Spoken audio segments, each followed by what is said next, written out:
안녕하세요, 이코녹스입니다. 여러분들 한 주간 동안 잘 지내셨습니까? 오늘 토요일 비가 좀 왔네요. 지하 주차장에서 이제 영상을 찍습니다. 확실히 이제 오늘 좀 늦게 퇴근을 하는데 이제 영상을 한번 찍어 봅니다. 오늘은 지난번에 동영상 댓글 달아주신 분 소개를 해 드릴게요. 먼저 후루꾸님, 닉네임 후루꾸님께서 주행 트레일블레이저 주행 질감에 대해서 나름대로 만족하신다 뭐 이런 댓글을 달아주셨고요. 이분도 이제 멀티팩을 사용을 하셔가지고 이제 나름대로 예열과 부여를 충실히 하신다 뭐 이런 댓글의 내용을 달아주셨습니다. 참고로 이분은 다른 동영상에도 댓글을 달아주셨는데요. 아마 지금쯤이면은 트레일블레이저를 구입하신 지가 한 3주 정도 되신 것 같아요. 보면은 서스펜션의 쫀득쫀득한 맛을 나름대로 이제 잘 느끼고 계시는 것 같습니다. 이 주행 질감 만족하고 특히 코너와가 그리고 핸들링이 아주 만족스럽다 이렇게 말씀을 하십니다. 이분은 쉐보레 차는 이제 처음입니다. 트레일블레이저를 구입하시면서 처음 모시는 분이시고요. 지금까지 다른 브랜드의 차를 몰았다가 이제 지금 처음으로 쉐보레 트레일블레이저를 이렇게 운행을 하고 있는데 나름대로 상당히 만족스러운 그런 소감을 갖고 계시는 것 같습니다. 나름 이제 언덕길 올라갈 때 살짝 엔진음이 유입이 된다라는 그런 단점을 약간 꼽아주셨고, 그 위에는 뭐 나름 다 괜찮다 이렇게 말씀을 하시네요. 원래는 제가 오늘 서스펜션에 대해서 또 말씀드리려고 했는데요. 아무래도 제가 조금 더 공부를 해야 될 것 같습니다. 여러분들 이해를 해주시고요. 그 영상은 이제 다음 주에 한번 다시 올리도록 하고요. 오늘은 구독자님 소나무님께서 DPF에 대해서 배출가스 저감 기능에 대해서 질문을 하셔서 그거에 대해서 모티브를 얻어서 오늘 한번 배출가스 저감 기능에 대한 말씀을 여러분들께 드리려고 합니다. 소나무님께서 질문을 하시기에 DPF가 재생이 되면 어느 정도 일반적으로 재생이 되냐 재생 시간을 물어보셨습니다. 그래서 제가 이렇게 답글을 적어 드리길 한 25분 정도 걸린다. 물론 주행 여건에 따라서 좀 틀리긴 하다. 60에서 70km 정속 주행할 경우에는 한 20분에서 25분, 아니면 고속도로에서 100km 정도 이상 고속 주행할 때는 그보다 더 짧아질 수 있다 이렇게 말씀을 드렸습니다. 보면은 주행할 때 DPF 재생하는 증상은 제가 이전에도 영상에서 말씀드렸지만은 일단 배출가스 저감 기능이 이제 활성화가 되면은요, 보통 이제 RPM이 약간 상승이 되고, 그리고 엔진에서 진동하는 진동이 살짝 느껴집니다. 그리고 보통 보면 이때 후열팬이 이제 작동을 하게 되죠. 엔진이 RPM이 높아지게 되면 엔진이 과열되니까 아무래도 이제 엔진을 식혀줘야 될 그런 여건이 되지 않습니까? 그래서 보통 후열팬이 작동이 됩니다. 그래서 주행 중에 주행 중에 RPM이 상승이 되고, 그리고 이제 후열팬이 작동하는 웅 하는 소리가 들리게 될 것 같으면 지금 내 차가 지금 DPF 재생하고 있구나, 배출가스 저감 기능하는 애들이 지금 활성화되고 있구나 라고 이제 생각을 하시면 됩니다. 보통 보면은 이제 시내 주행에서 이제 DPF나 이런 재생하는 그런 경우가 있습니다. 그러면 이런 증상이 생기겠죠. 뭐 RPM이 일정 부분 한 100rpm 정도 올라가게 되고, 약간 그럼으로 해서 이제 차체의 진동이 약간 느껴지고, 그리고 엔진 본넷 앞에서 우웅 하는 후열팬 돌아가는 소리가 들리면 이제 DPF가 재생이 되고 배출가스 저감 기능이 이제 활성화가 된 건데, 보통 시내 주행에서 이제 목적지에 도착을 하게 되면 요런 때 시동을 꺼야 되느냐 더 달려야 되느냐 이제 이렇게 질문을 하시는 분들도 계세요. 근데 보통 보면 꺼도 된다고 그렇게 얘기는 합니다. 근데요, 시동을 어떻게 끄느냐가 중요한 거죠. 요 상태 DPF가 재생이 되고 있을 때 바로 시동을 끄면 일단은 좋지는 않습니다. 어느 때 꺼야 되냐, 보통 이제 정차를 하게 되면은요 2분이나 3분 정도, 그 정도 이제 RPM이 좀 상승이 되고, 그리고 후열팬이 작동을 하는데 한 2-3분 정도 지나면은 이것이 다시 가라앉습니다. 그러면은 그때 시동을 꺼 주시는 것이 좋습니다. 나머지 재생하지 못한 것은 그 다음번에 재생을 해도 되니까요. 그리고 여러분들께 한 가지 말씀드리고 싶은 것은 바로 이 등 한번 보시죠. 이 등이 무슨 등입니까? 이 등은 바로 DPF 경고등입니다. 그러니까 DPF의 포집량이 꽉 찼을 때 더 이상 안 되겠다 싶으면 이 DPF 경고등이 들어오죠. 쉐보레 신차 길들이기 매뉴얼 표현에 보게 될 것 같으면 이 DPF 경고등이 떴을 때는 이 DPF 경고등이 꺼질 때까지 계속 주행을 하셔야 된다, 이렇게 말씀을 하십니다. 이 재생 시간을 빨리 이게 단축시키기 위해서는 정속 주행을 할 수 있는 그 여건이 필요한데요. 이럴 때는 뭐 정속 주행을 할 수 있는 뭐 어떤 순환 도로라든지 아니면 고속도로를 타서 이렇게 빨리 재생을 시켜서 이 등이 꺼지게 하는 것이 좋을 듯 합니다. 그리고 많은 분들이 이 등에 대해서 이제 착각을 많이 하세요. 이 DPF 경고등과 이거는 요소수 보충등이죠. 요소수 보충등하고 DPF 경고등은 이제 엄연히 다른 것입니다. 이 DPF 경고등 떴을 때는 꺼질 때까지 계속 주행을 하셔야 되는 거, 꼭 꺼질 때까지 계속 주행을 하시고, 요 등이 들어왔을 때 DPF 보충등이 아니고 요소수 보충등이 들어오면은 이제 나 요소수 넣어야 되겠다 라고 이제 생각을 하시면 됩니다.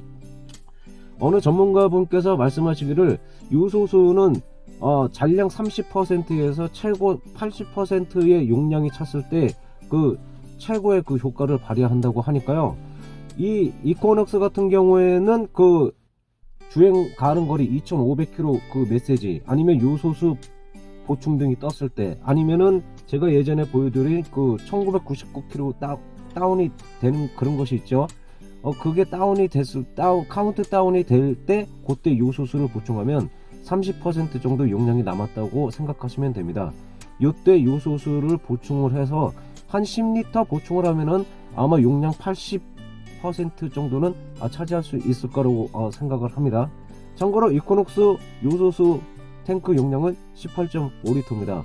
그러니까 요 정도 선에서 요소수를 보충해 주시고 사용하는 것이 가장 좋을 듯 합니다. 그러면 오늘 배출가스 저감 기능에 대해서 자세히 말씀 들어보죠. 자, 요새 디젤차는 이 배출가스 저감 기능을 장치하고 있죠. DPF, EGR, SCR 요런 한 그 장비를 장착하게 됩니다. 그래서 이 많은 부분이 장착이 되다 보니까 가솔린 차에 비해서 이 DPF 차량의 가격이 한 모델별로 등급별로 한 300만원에서 한 500만원 정도 비싸죠. 이런 장비값을 하고 있는 겁니다. 그러면은 이 DPF 이 관리를 어떻게 해야 될까요, 우리가? 근데 제가 이전 영상에서도 말씀드렸지만은 이 첫 번째 관리 요건은요, 좋은 요소수, 검증된 요소수를 사용해야 된다는 것입니다. 좋은 요소수, 검증된 요소수는 과연 무엇일까요? 보통 보면은 많은 정비사님들이 좋은 제품을 추천을 해 주시겠죠. 하지만 제 개인적인 생각으로는 일단 대기업에서 만든 제품을 사용하는 것이 가장 좋을 듯 합니다. 아무래도 제가 예전에 어떤 정보를 보게 될 것 같으면 L 정밀화학이나 이런 데서 만든 거를 보게 될 것 같으면 하루에도 5차례 생산하면서 5차례 이상 검사를 하고, 출하할 때도 그 온도를 일정 상태로 유지한 상태에서 이제 출하를 하고, 그러니까 대기업에서 만든 제품이 결정화되지 않은 그런 요소수를 잘 만드는 그러한 여건이 된다고 생각을 하고 있습니다. 그래서 저는 제 개인적으로는 대기업 제품의 요소수를 여러분들께 추천드리고 싶습니다. 그러면은 대기업 제품의 그 요소수라고 해서 다 좋을까요? 우리가 또 한 가지 생각해 봐야 할 그 측면이 있어요.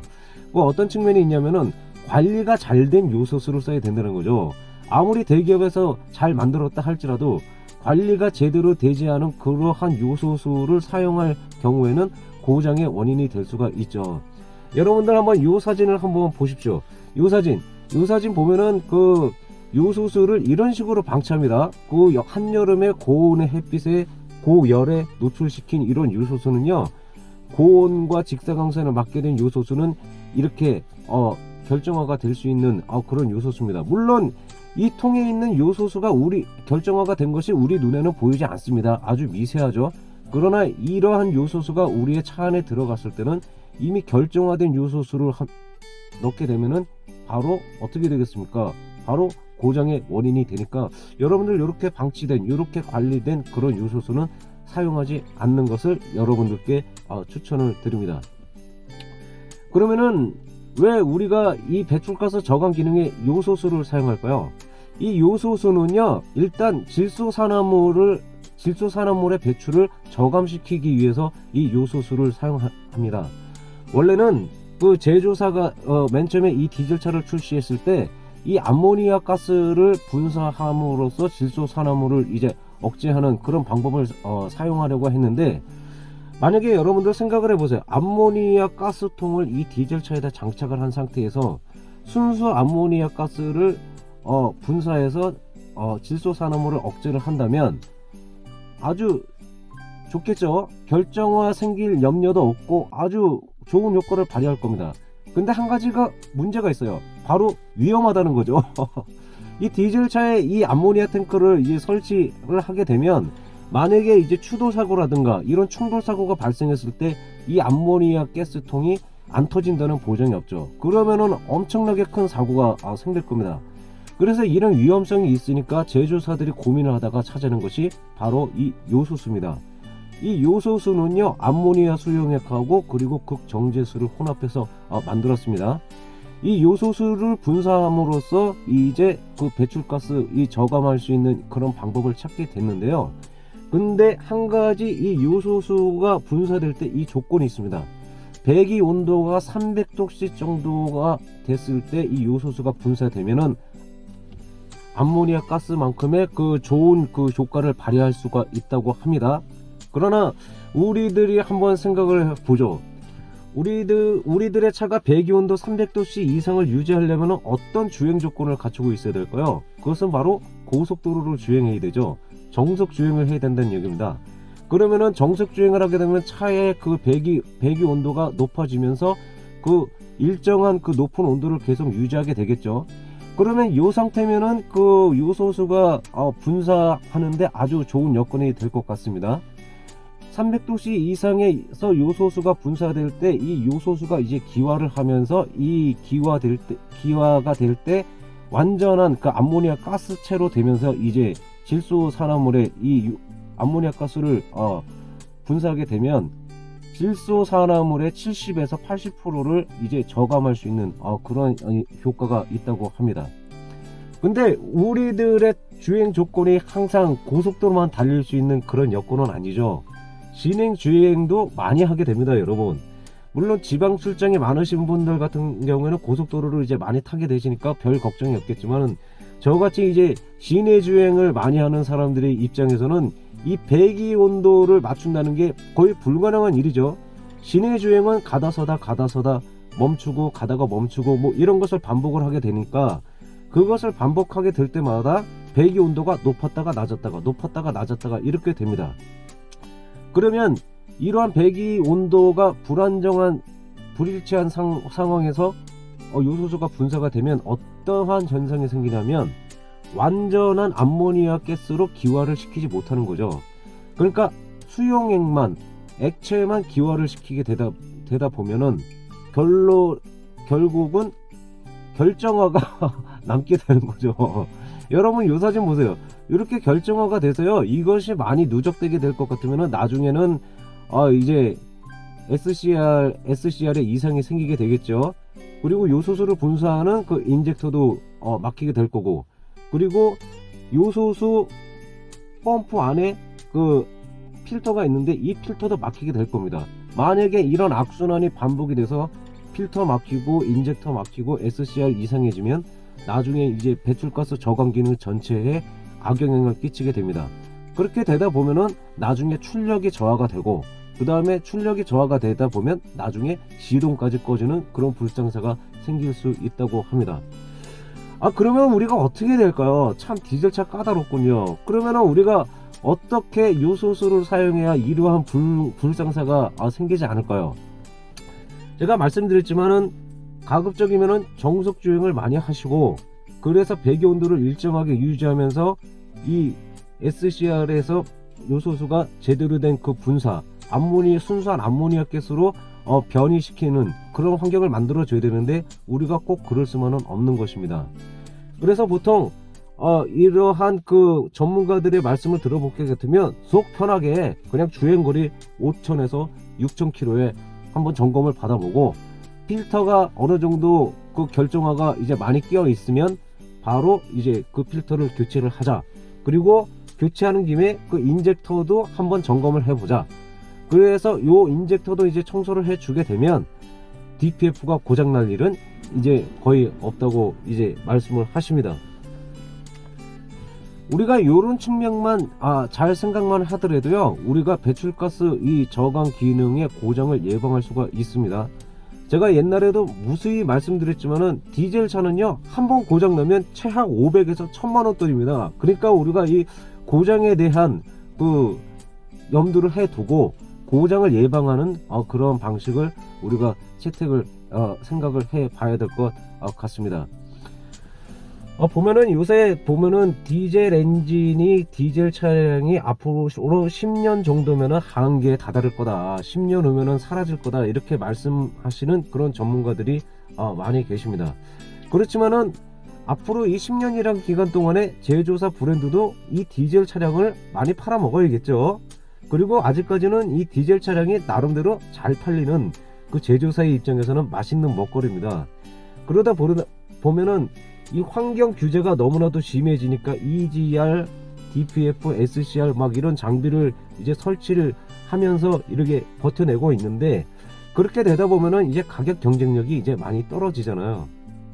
근데 심지어는 이제 아직까지는 더 팔아 먹어야 되겠다 라는 이런 생각이 있어서 그런지 몰라도 외국의 어떤 브랜드는 디젤 하이브리드 모델까지 이제 출시를 하고 있답니다. 왜 디젤에 하이브리드를 왜 장착을 하지? 우리가 보통 하이브리드 하면은 가솔린 엔진에 그 하이브리드를 장착하지 않습니까? 가솔린 엔진에 하이브리드를 장착하는 이유는 가솔린은 디젤 엔진에 비해서 이 연비가 떨어지기 때문에 이 연비 상승 효과를 이 하이브리드를 장착하면서 연비 상승 효과를 얻으려는 목적에서 이제 하이브리드를 장착을 하죠. 그러면은 가솔린 엔진은 연비 향상을 위해서 하이브리드를 설치를 하지만 이 디젤 엔진 같은 경우에는 어떻습니까? 아니 디젤에 하이브리드를 설치하면 뭐가 좋지? 아니 디젤 엔진은 어차피 가솔린보다 연비가 좋은데 이 좋은 연비 좋은 엔진에 하이브리드 해봤자 얼마나 더 좋은 효과가 있겠어? 별 효과가 없을 텐데, 뭐 이러한 생각이 드실 거예요. 근데 제조사가 생각해낸 것이 뭐냐면은 이 디젤 엔진에 하이브리드를 장착을 하게 되면 엔진 부하를 덜어줄 수가 있는 거죠. 엔진의 피로도를 덜어주기 위해서 이 하이브리드를 장착을 하는 겁니다. 그러면은 엔진 피로도가 저하가 되고 엔진 부하가 적게 되면은 어떤 효과가 생길 수 있을까요? 바로 내연 배출량이 줄어들게 되겠죠. 내연 배출량이 줄어든다는 것은 그만큼 배출가스 저감 장치들이 해야 될 그런 일을 줄여주는 거죠. 그렇게 되다 보면은 내연량이 줄어들게 되면 배출가스 저감 기능들이 수명이 더 이제 연장이 되는 그런 효과를 노린 것입니다. 그러면은 여러분, 앞으로 우리가 이 디젤 엔진을 잘 관리하기 위해서 이 요소수 관리, 그리고 우리가 주행 패턴 관리, 그리고 우리가 앞으로 이 요소수 펌프, 그리고 요소수 펌프하고 요소수 관리를 잘하면 우리는 이제 고장 없이 잘 예방할 수 있는, 고장을 예방하는 그러한 환경에서 이 차를 운행할 수 있을 것이라고 생각을 합니다. 그러면 오늘 영상 괜찮았으면 여러분 좋아요 한번 눌러주시고요. 저는 다음 이 시간에 다시 뵙도록 하겠습니다. 그러면 여러분 안녕히 계세요.